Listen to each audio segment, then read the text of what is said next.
Welcome to this month's episode of the World of Roofing podcast, hosted by John Kenny of Cotney Consulting and Andrew Rowley of roofmapping.com, where we will introduce you to a new roofing industry artisan from around the world. All right, welcome back everybody to our new episode and another episode of the World of Roofing.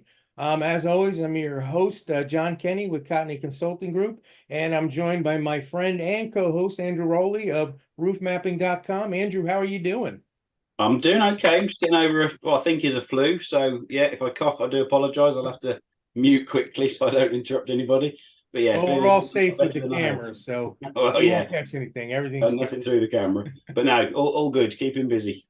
good. It's good to be here. So we are interesting today. This is what we were talking about this. So I know this is a true World of Roofing interview today. I sit in the Eastern time zone of the USA, which means it's afternoon here. Andrew sits in the evening in the UK, and Jacob, our guest, he's over in Australia, and it's actually tomorrow over there. So we really are covering the globe on this one. So I want to take it away and pass it over to you, Jacob. Give us an introduction, who you are, what's going on in your neck of the woods. Hello, gents. Thank you very much again for inviting me over. I was very much looking forward to it. My name is Jacob. I'm currently in Sunshine Coast, Australia, but I permanently live on the Gold Coast in Australia, which is pretty far away from everything, as you'd imagine. Yeah. And it's a very interesting part of the world, and I sort of moved in here just in 2016, following my wife, who's from here, and here I am, just doing roofing and waterproofing in Southern Hemisphere. I never thought that I will end up here. It was quite of a journey. I started roofing, never sort of thinking that could be a career of any sort. There was just back in the day, because I should mention I grew up in Poland. There's just not a whole lot of jobs, and there was a guy who I know that owned roofing company. So it was my very first job. I started for a summer job. Just was doing torch down roofing for cash since I was like 16, you know. So that was quite interesting. I've done that for a while. However, I must say that at that time, the economy in Poland was not that great. So it was really just kind of hard to make living like doing that. So I decided that I need to go overseas to make a little bit more money. So my first actually journey was to America, just on like a J1 visa. Actually, went to Anchorage, Alaska, and with my then fiance, I suppose, and worked in a cabinet shop for a little bit. Then the lady in a cabinet shop asked me if I could fix her roof, and I was like, yeah, actually, I know how to fix roofs. So I went up there, fixed up her roof, and I just figured, oh, it is sort of more or less the same everywhere in the world. The idea is the same, like the materials are different, everything's a little bit different, but the idea is the same. So I figured, that could really take me around the world, so to speak, right? Because if I just sort of know how to do roofing and I know how to explain it, like I can go just about anywhere and get a job. And with that in mind, I had to actually go back to Poland because my visa expired, so I couldn't stay in America. But actually, I did have a chance to visit Tampa, Florida, and I absolutely loved it. Tampa is such a beautiful city. Mm-hmm. St. Petersburg and all that area. It was quite lovely in there. Well, yeah, so I had to go back to Poland and just sort of like a little in and out Poland. I lived in London for a little bit, just trying to sort of get by over there, but it's kind of hard in London at that time. There's so many Polish people that just sort of left for London. And, I ended up, again, just sort of working for cash for, some guy that was paying me like, £5 an hour to do torch down roofing or whatever else, right? And then after that, I've decided to just make a permanent move, and I've I knew that Canada had sort of like a working holiday visa program, so I applied for that, and I went to Vancouver, BC, and yeah, I just got my first roofing job. I just literally took me, I had like $2,000 in my pocket and just nothing. Like I stayed in a hostel and took me perhaps 4 days to get a job with like a roofing company. I still remember what they're called. They're a decent company. They're a big company in BC. I think they're well known, Advanced Weatherproofing. So I sort of started working for them, and I started working with Vietnamese guys because it's a big thing in Canada. There's a lot of Vietnamese guys doing roofing. Mhm. Yeah, so there's like whole crews of just Vietnamese guys, right? And for whatever reason, like I was just like the only like white guy on the Vietnamese guys crew. And it was great. Like actually, it was really cool experience because I got like really for some weird reason, you go to Canada thinking you're gonna, be exposed to more sort of Canadian experience, right? But you get exposed to a very sort of multicultural experience. So Vietnamese food and culture, that was something that I was really like excited about. It was pretty cool. Those guys would take me to like, cafes and pho places and whatnot. It was really cool. We've still done a lot of just torch down roofing, torch down or torch on, whatever you might call it, right? Mm-hmm. And after a little bit of that, I guess I've done my apprenticeship. I started with, well, I don't remember which company signed me up, but one of the companies signed me up for a roofing apprenticeship, which that's something that's organized by RCA BC in British Columbia, so Roofing Association. Yeah. Red Seal endorsement. Yeah, that's quite valuable. I always was like very excited about getting it because I thought it was just like such a legit, valuable certification to have. And then like I still like I'll put it in front of my name proudly every time because you have to put effort to get that, right? And that's cool, I thought. And after I got my certification, I just sort of started working all sorts of random roofing jobs. I worked for Raven Roofing. That's probably my favorite company to work for. A big shout out to those guys. I really enjoyed working for them, especially in their repair division, because that's where I learned a lot about like repairing roofs and just doing a little bit of different kinds of roofs. It was also a commercial roofing, but then before that, I only knew torch on, and then I sort of learned how to do, TPO welding and EPDM, a lot of EPDM rubber actually, which now when I think about that, it's kind of mind blowing, like how we did those warehouses where we just used like EPS insulation and then just massive chunks of loose rubber over it. And chasing leaks on those is quite interesting too. Because you have like steel deck, you got vapor barrier, you got your EPS insulation and loose membrane over top of that. And birds just love making holes in it for whatever reason. So whenever there's like a little patch with no rock on it, then they would just poke a hole in it. And then we'd be chasing leaks, which was fun too. Like everybody hated it, but I loved it actually because it was so rewarding. Like it'd be pissing down rain and you're out there on the roof with the shovel, stretching rubber, trying to find a leak. But when you'd find it, it would be so rewarding, right? You could just fix someone. Like it's just, I think our work just brings like incredible value, and it's just so underestimated. The people are in distress oftentimes. They have like water leaking into their house or their office or whatever, right? And I think it's often underappreciated how much importance there is to our job. Yeah. And then just really sort of, I guess, to finish my story, I don't want to be, I could be talking about roofing all day long. I apologize. But just to finish my story, in Canada, I met my wife, Renee, who is Australian.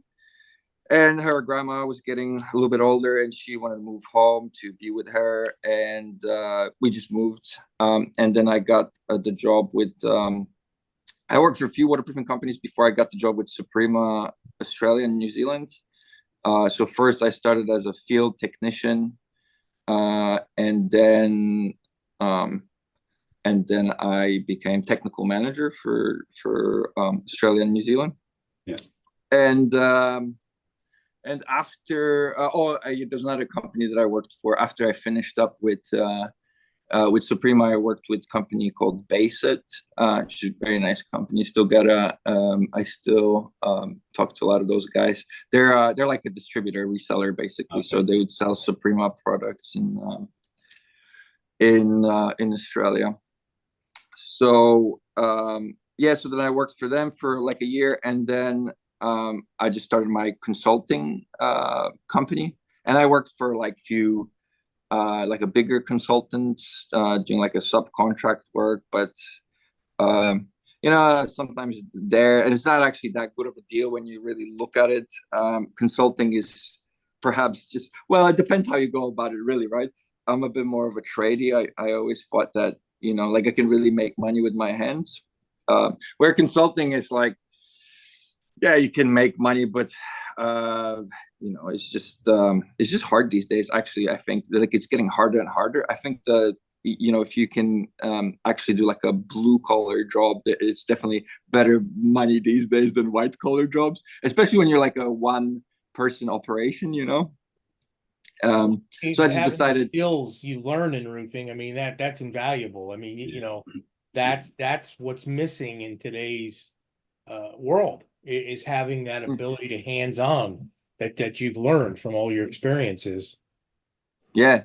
I mean, everybody sort of, because it's hard work, right? Like roofing is, and waterproofing, because now I do a lot of basement waterproofing, right? And it'd be like, some days it'd be 35, 37 Celsius degrees in here.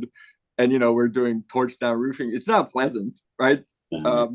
But I love it. Like I like, everybody looks at me like there's something wrong with me. Like I have no problem doing it. Like it's just, every roll I put down, there's a little bit of money in my pocket. Yeah, exactly. So what's your biggest challenge you see like in your industry over there in Australia? What are your challenges? Well, just definitely as far as like legislation go, we have like a performance-based building code, and there's different ways that you can comply with that code, and there's perhaps a little bit too much room for interpretation. Like I find we're like what we call deemed to satisfy provisions. Deemed to satisfy provisions are like standards. So you got your ASTM standards, we got our Australian standards. So say, for example, we have one for like external and internal waterproofing. But for basement waterproofing, for example, we have no standard. There's just performance. Well, performance requirements, and not even for all classes of buildings, right? So there's, in some cases, you just really don't have to do anything to waterproof your basement, and that's like perfectly legal. Oh, wow. Okay. I guess that's one of the challenges, just a little bit. And it's hard to, I guess, because it's expensive, I suppose, to write those deemed to satisfy solutions, right? And we have this body that's called Standards Australia. I don't even know exactly how it works. And I don't know who's on. Well, there's a lot of guys that are on the board that are contributing and whatnot. But I guess it's just really hard to get the standard across in a way. I think like it just takes too long.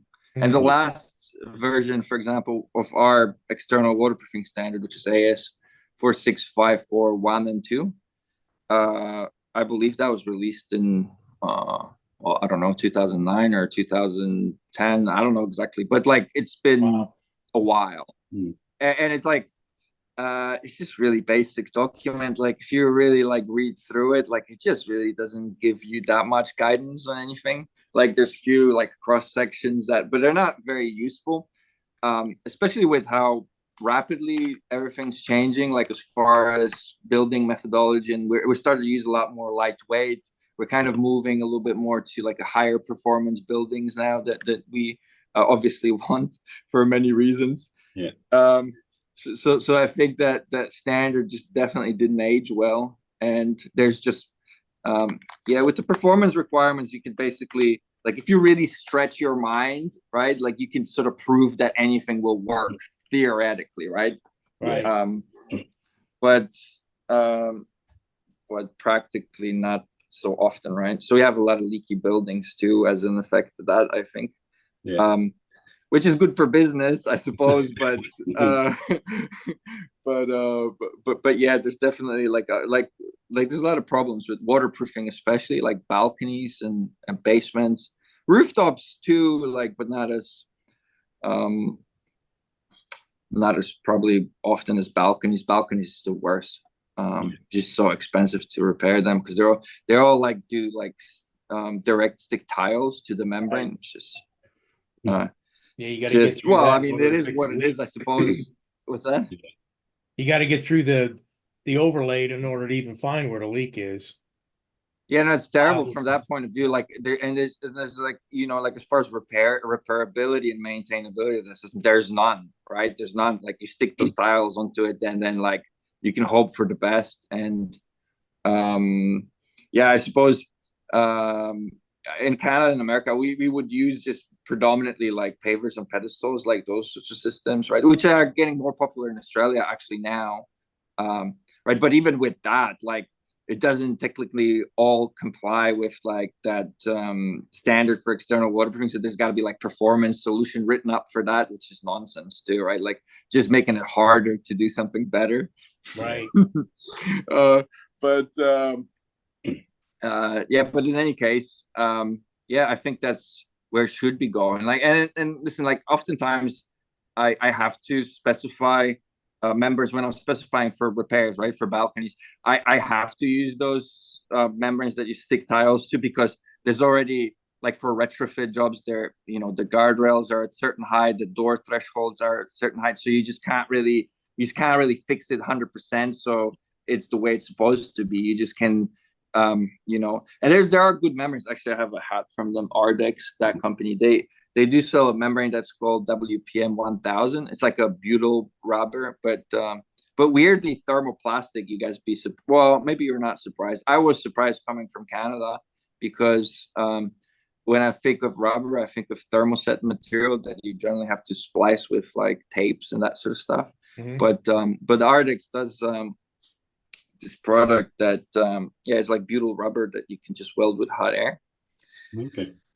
And then it copes with stress really good. Like, so if you adhere tiles to it for whatever reason, it just works. And they have like tile adhesives that goes with it and all that. But still, I gotta say that it's not my favorite thing to do, right? Yeah. Sure. Sometimes the necessity takes the precedent. Yeah. Well, you just kind of have to like, and you know, like how much, because when you think about it, like now there's a big problem, right? Because just about everything that we built over the last 15 years leaks, right? And like there's a lot of people that just don't have money to repair it, right? But they still want to stop the leak. So you either, you know, like it'd be a little bit arrogant just to tell everyone, oh, you've got to just tear everything down, and just like, you know, people just don't have the money to do that. So sometimes you do have to come up with some sort of clever solution that would just stop the water coming in, you know? That's where I guess my expertise come in handy.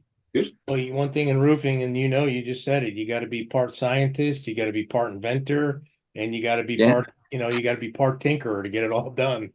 Yeah, that's right. Like, I mean, it is quite interesting, right? Like, it's not as simple as everybody thinks. Like, because there's this misconception that, like, I've mentioned that before, and I don't want to be going on about it, but like, there's this conception that it's just simple, like that it's a very easy job that doesn't really require any sort of intellectual capacity, or like people just think, oh, just go and just put some black stuff on it, right, just to fix it. But it actually it takes me sometimes to chase, when I chase leaks, it can take me days. Like, you know, there's multiple tests that I need to perform. There's like all sorts of work that people are just completely unaware of. And yeah. But, you know, after they have trouble for like multiple years resolving those leaks, they eventually get to the point where they just accept, you know, that you just have to do a little bit more. But then it gets very expensive, right? Right. Andrew, any questions from you today? No, the one thing I was going to say is, are you finding that you've got a young generation of roofers coming into the industry? Do you see that sort of lack of skill?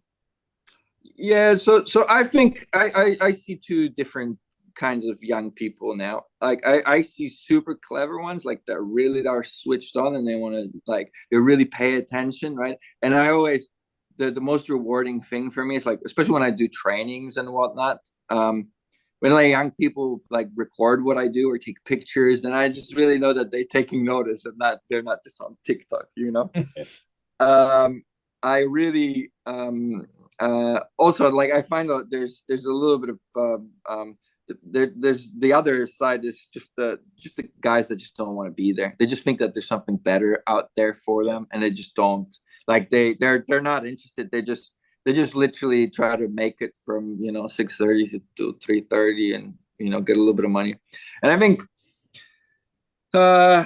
you kind of have to go through different stages in your life. I never really thought that I can make a career out of roofing, but I have, right? And it's just, if you apply yourself and you're serious about what you do, you could be you can make a killing doing anything, right? You just got to accept that there's a effort that you have to put in, and there's time and hours and all that. It's just how it is. It's not always going to be nice. Can't just be doing TikTok videos and doing little dances all the time. No one's going to pay for that, right? But you, like many of our people that we've interviewed, once you've sort of found it into the roofing industry, then they stay for a long time. It's almost like once you're in, you can't get out. But it's helped you work all over the world. And it's led to a career.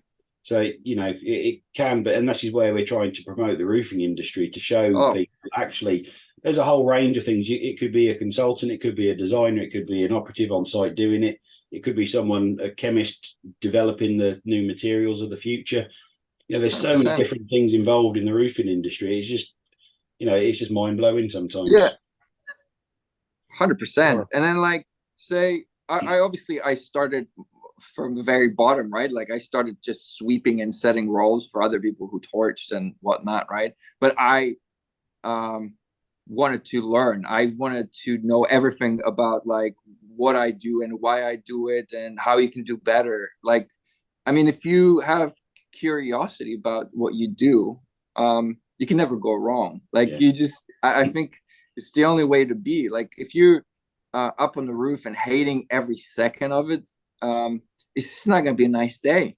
It's going to be quite painful, and you're going to end up being bitter, and you just might as well just try to make the best job you can. Just try to be the best roofer out there, and I really like seeing other people's work, and I cheer them on because I think it's important for us to achieve excellence in what we do. It's just I think humans are just made that way. It's our nature. I think we just have to just master, all sorts of skills and just get better at things no matter what. Yeah. Well, that's where roofmapping.com comes in. You got to get that work out there. Yes, get it on there. Yeah, that's right. Yeah.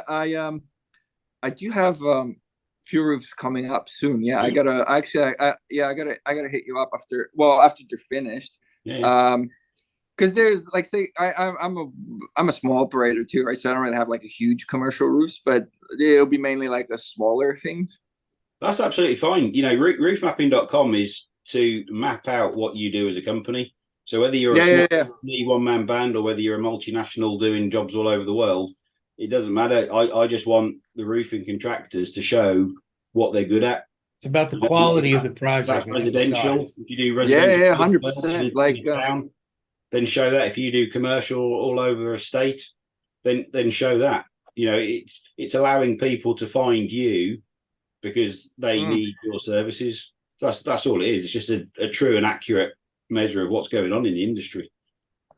Yeah, no, I agree. No, it's fantastic. And I mean, with the social media right now, hey, it's just